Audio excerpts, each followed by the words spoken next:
Et non, boire l'eau des rivières, ce n'est pas encore possible. Trop de pollution, trop de pesticides. Pourtant, goutte à goutte, certains essayent d'améliorer les choses. Exemple à Sainte-Pazanne, en Loire-Atlantique, où la mairie, vous allez le voir, a fait bien plus que d'arrêter les phytosanitaires. Cela ressemble à du ciment, mais cette matière verte est en fait un substrat qui, en quelques semaines, transformera le sable des allées en une verte pelouse. C'est assez simple à appliquer, c'est un peu comme une machine à enduire en fait. Il y a une lance avec une vanne quart de tour et là-bas il y a un réservoir avec un mélange d'eau, de graines et d'engrais. La technique vient des États-Unis et elle est commercialisée par une société bretonne. Un peu comme une bétonneuse, c'est une machine qui brasse en permanence le mélange organique. Constitué donc de fibres végétales, d'engrais organiques et d'un colorant naturel. Et également, ce qui fait la particularité, bien évidemment, le mélange, qui est un mélange élaboré par nos soins. Donc deux critères principaux qui sont la faible pousse, pour limiter l'entretien et limiter le nombre de tombes dans le cimetière.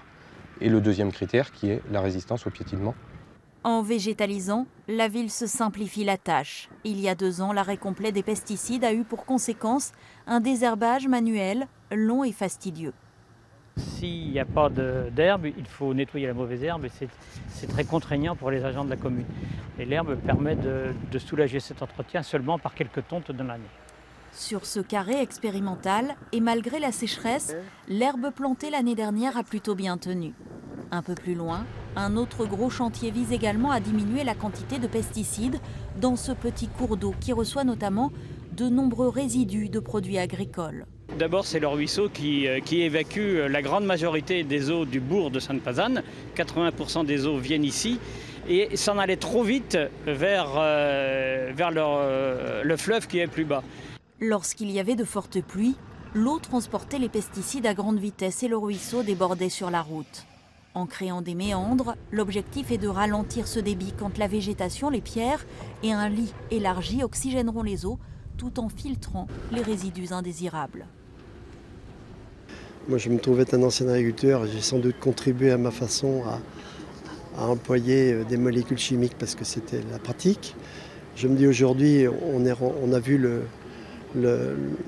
jusqu'où ça nous mène, donc il faut changer les habitudes.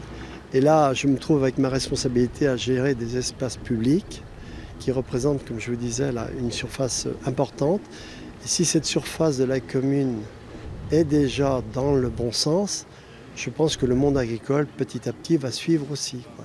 Mais ces efforts ne suffiront que si tout le monde s'y met. C'est pour ça qu'un mouvement citoyen a lancé cet été l'appel des coquelicots pour demander d'ici 2 ans l'interdiction en France de tous les pesticides d'origine chimique.